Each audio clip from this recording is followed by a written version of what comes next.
bon début de semaine à toutes et à tous. Mesdames et messieurs, tout le plaisir est pour moi de vous retrouver.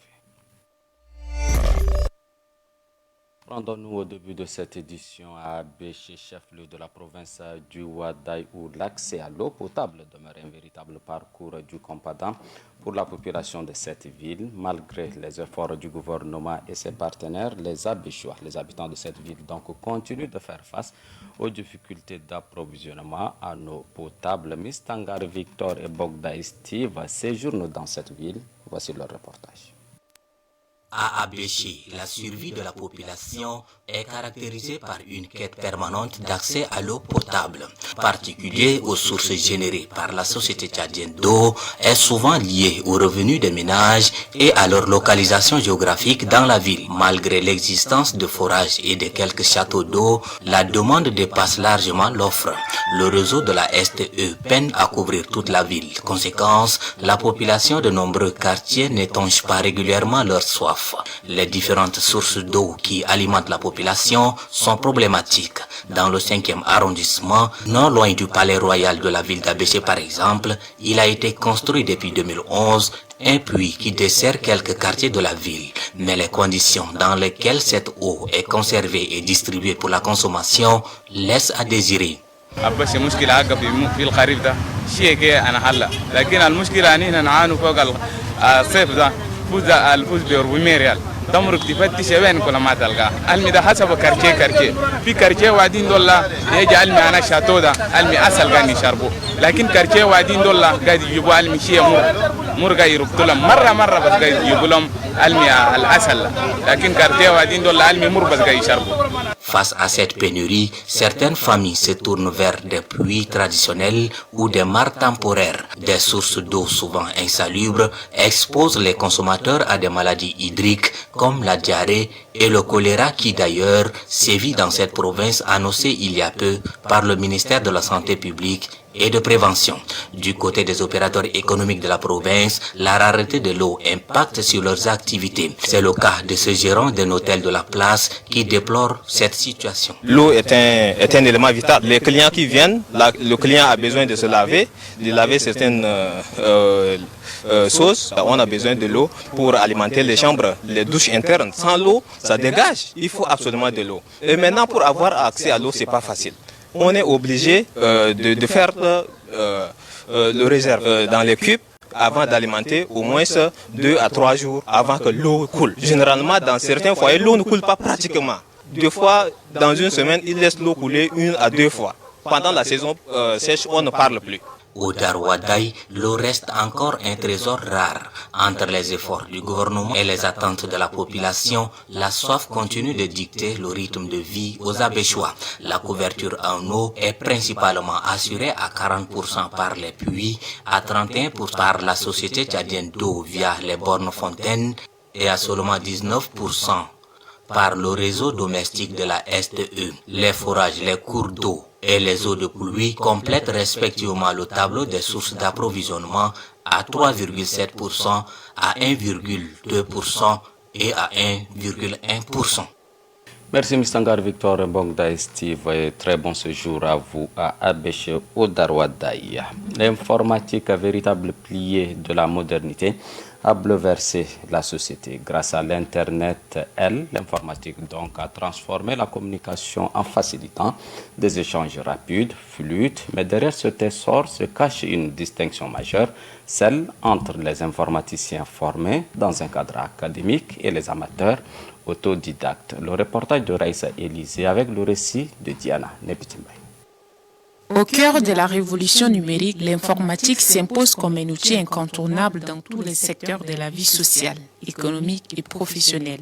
Toutefois, si elle est devenue accessible à tous, la différence entre un informaticien dûment formé et un amateur reste fondamentale. L'informaticien diplômé a suivi un parcours structuré, jalonné d'enseignements théoriques et pratiques. Un informaticien, c'est un ingénieur qui maîtrise la programmation. Quand je parle de la programmation, la création, le coding, comment créer une application, comment faire du database, comment créer des bases de données, comment créer des sites internet, comment coder. Quand il y a des problèmes sur des réseaux, comment résoudre ces problèmes-là? C'est celui-là ou cette personne-là qu'on appelle informaticien. Cette formation académique lui confère des compétences solides, une méthodologie rigoureuse et une compréhension globale des systèmes informatiques. À l'inverse, l'informaticien non formé s'appuie principalement sur l'auto-apprentissage, l'expérience ou des formations informelles. S'il peut développer une expertise pratique pointue dans certains domaines et maîtrise des outils spécifiques, il demeure parfois limité par une approche empirique. Toute formation de 3 mois, non. Moi, je dirais non. Parce qu'il faut acquérir de l'expérience. Être informaticien, on ne se lève pas du jour au lendemain pour devenir informaticien. C'est vrai qu'aujourd'hui, on peut apprendre beaucoup de choses, mais celui qui est informaticien, c'est un bagage lourd qu'il a traîné. C'est quelqu'un qui bosse, qui apprend, qui fait des études en fait. Cette absence de socle théorique et méthodologique peut se traduire par un manque de rigueur dans la conception de projets, une moindre capacité d'adaptation à des environnements nouveaux et une difficulté à faire valoir ses compétences dans un cadre professionnel exigeant. Selon l'avis de l'informaticien Tassou Élisée Jacques, le rôle d'un informaticien dans une structure est déterminant. Le rôle de l'informaticien est un peu partagé dans des sociétés. Et il y a des sociétés qui recrutent les informaticiens juste pour la cybercriminalité, pour protéger leurs données à l'interne, pour que quelqu'un de l'extérieur ne puisse pas avoir accès à ce qu'ils ont à l'intérieur. Il y a des informaticiens qui ont pour rôle également d'assurer la sécurité des données. Ils ont pour rôle de linker toutes les machines. Ainsi, si l'autodidacte illustre l'ingéniosité et la curiosité qui caractérisent l'univers numérique, le professionnel formé incarne la stabilité, la méthodologie et la reconnaissance institutionnelle. Ensemble, ils participent à la construction de la société numérique, chacun avec ses forces et ses limites, mais avec un apport indéniable à la transformation du monde contemporain. Les autorités municipales de la ville de Moundou vont en guerre contre la maladie du choléra. Une rencontre avec les administrateurs délégués des arrondissements, les chefs de quartier, carré et autres responsables a lieu. Il était question de s'entendre sur des stratégies en vue de mener une sensibilisation efficace envers la population et axée sur les enjeux liés à cette maladie. Golmem Ali Emmanuel est sur place à Moundou. À travers cette rencontre, il a été rappelé aux participants l'importance d'adopter des mesures préventives pour protéger leur santé et celle des populations. Le directeur technique du service de la voirie urbaine de Moundou a souligné dans son intervention que le choléra prospère là où la pauvreté est présente et il est essentiel que chacun prenne conscience des mesures préventives à adopter. Le choléra n'est pas une fatalité. C'est une maladie qui prospère là où il y a la pauvreté, le manque d'accès à l'eau potable, l'assainissement et l'absence d'information.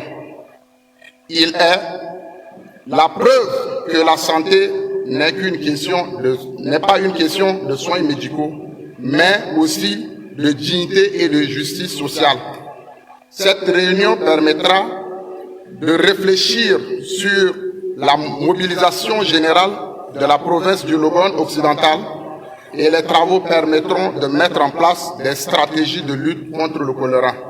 Situant le contexte de la rencontre, le consultant Maïdiou Ngonsara Pascal, coordonnateur de l'Observatoire Vert, a demandé aux participants de rester informés, de respecter les règles d'hygiène et de signaler toute situation suspecte aux autorités compétentes. Il a encouragé ces derniers à participer activement aux prochaines activités de sensibilisation qui seront organisées dans leurs quartiers respectifs. Le maire adjoint de la ville de Moundou a souligné que la lutte contre le choléra engage tout le monde et a appelé à une synergie d'action pour barrer la route à cette maladie. La santé de la population nous engage tous à ce titre. Nous devons nous mobiliser. Tous sommes un seul homme afin de rejeter une autre cette pandémie dévastatrice. Délégués des arrondissements, chefs de quartier et de carré, leaders et religieux traditionnels, la commune de Moundou a besoin de vous, a besoin de vos actions conjuguées, de nous tous.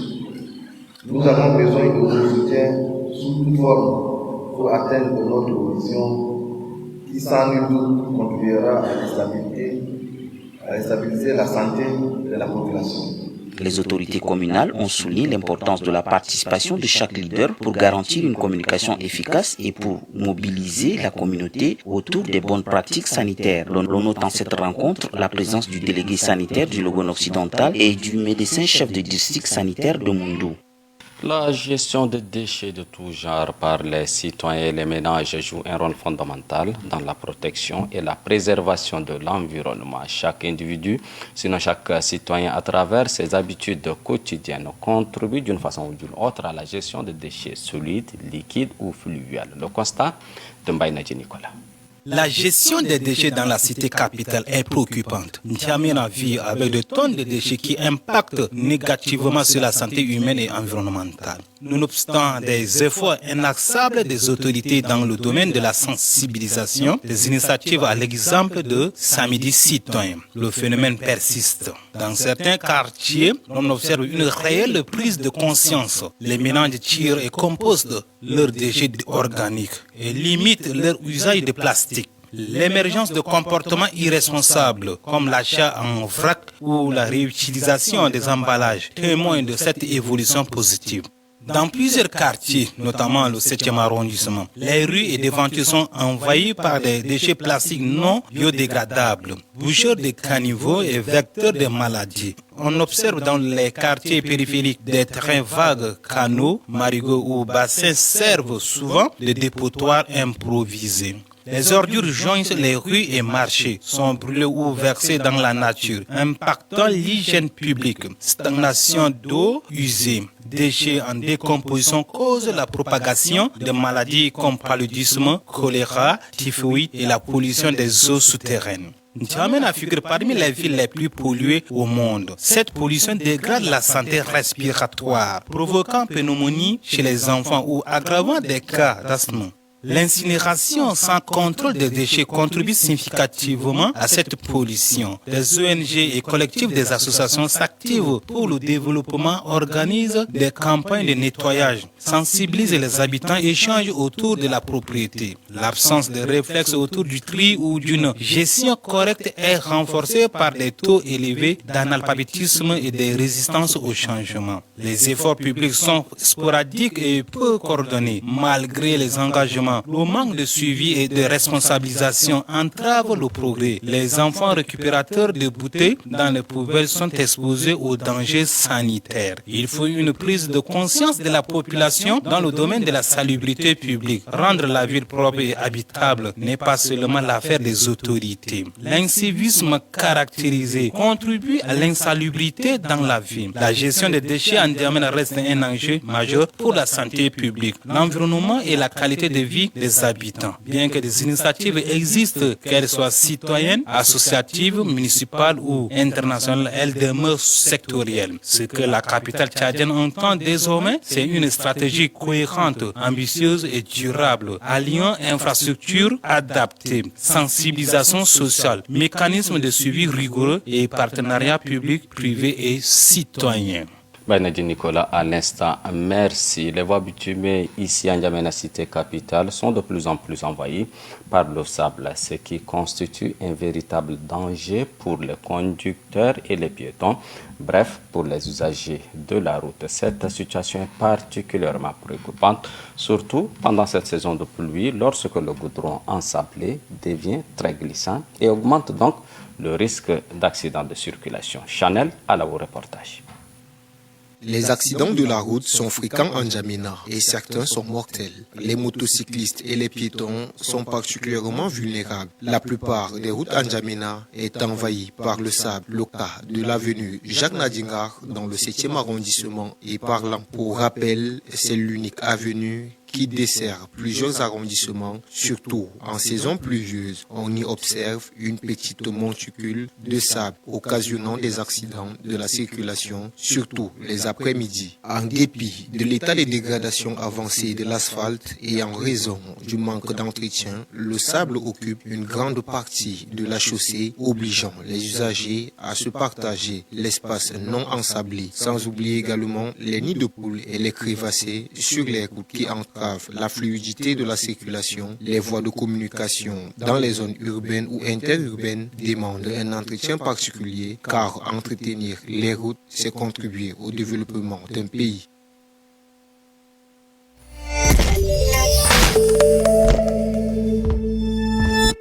Dans certaines provinces du pays, le sable constitue une richesse naturelle, malheureusement non exploitée. Il s'agit par exemple de la province du Kanem, du Porkou, de l'Enedi-Tibesti et bien d'autres. Pourtant, si cette ressource naturelle est valorisée et exploitée, elle peut contribuer à la croissance économique du pays, n'est-ce pas, Goïdje Résoline Ndiakourpoa? Le sable, cet ensemble de petits grains minéraux qui recouvrent le sol, possède un apport économique non négligeable. Son rôle dans l'économie nationale est diversement réparti, car le sable est indispensable dans la fabrication du béton, des briques et pour les travaux publics, à l'exemple des routes, bâtiments, barrages et autres. Dans la ville du Tchad, une partie du sable utilisé pour les chantiers provient directement dans les zones désertiques ou semi-arides. Pourtant, vu son apport économique, l'État devrait valoriser ces petits grains minéraux en l'exploitant légalement pour booster l'économie tchadienne, même sur le plan international. Cela réduit également la dépendance à l'importation des minéraux, des matériaux et soutient sur le secteur des bâtiments et travaux publics. L'extraction et la vente des sables alimentent l'emploi informel, les camionnaires, ouvriers, maçons et commerçants. C'est une activité qui profite à des milliers de familles dans les zones urbaines comme N'Djamena, Abéché, Moundou, où le sable est acheminé pour la construction. De par ses apports dans l'économie, le sable sert parfois dans des usages artisanaux comme la poterie et aussi la filtration d'eau dans certaines localités où l'accès à l'eau potable est un parcours du combattant. Même si le sable ne représente pas une source d'exportation stratégique comme le pétrole ou le bétail, il joue un rôle clé dans le développement urbain, à l'exemple des routes, logements, infrastructures publiques. Rappelons que le sable est une source de création d'emplois et d'amélioration des infrastructures, mais son importance reste ignorée. Il suffit que l'État jette un regard favorable dans ce secteur des mines pour apporter un plus dans l'économie tchadienne.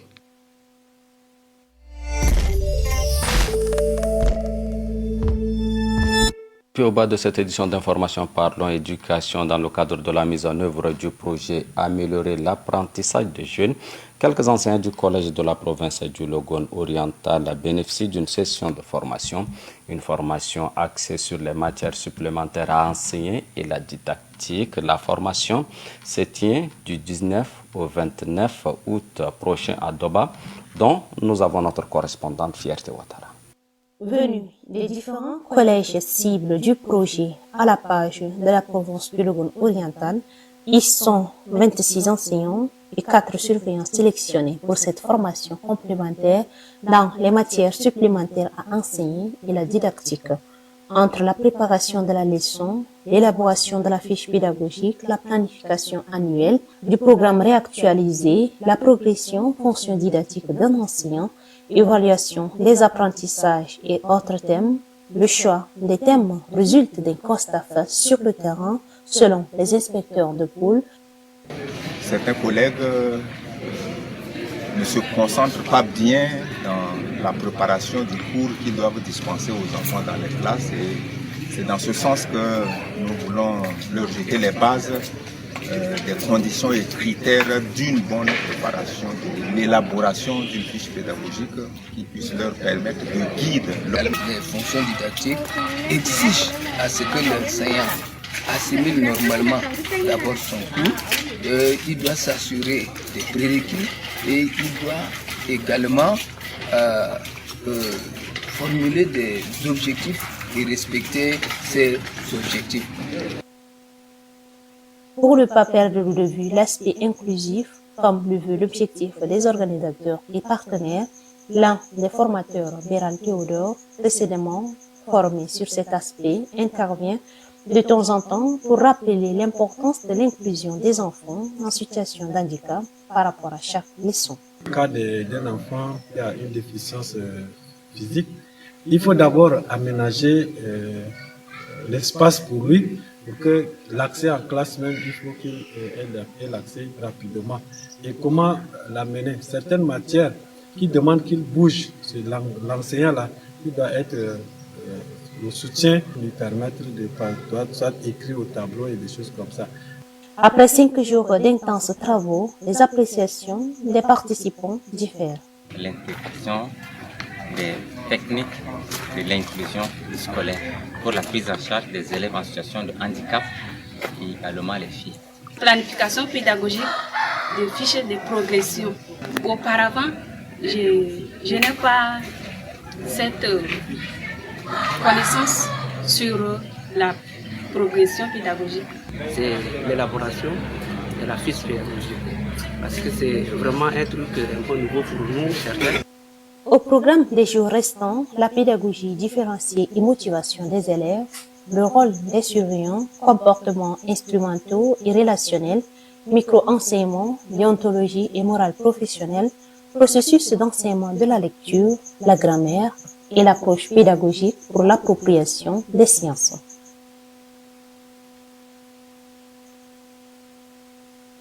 Merci Fierté Ouattara, et c'est avec vous que nous bouclons cette édition d'information. Merci à toute l'équipe rédactionnelle et l'équipe technique et merci surtout à vous, mesdames, messieurs, de nous avoir suivis. Portez-vous bien, restez toujours en compagnie de nos programmes.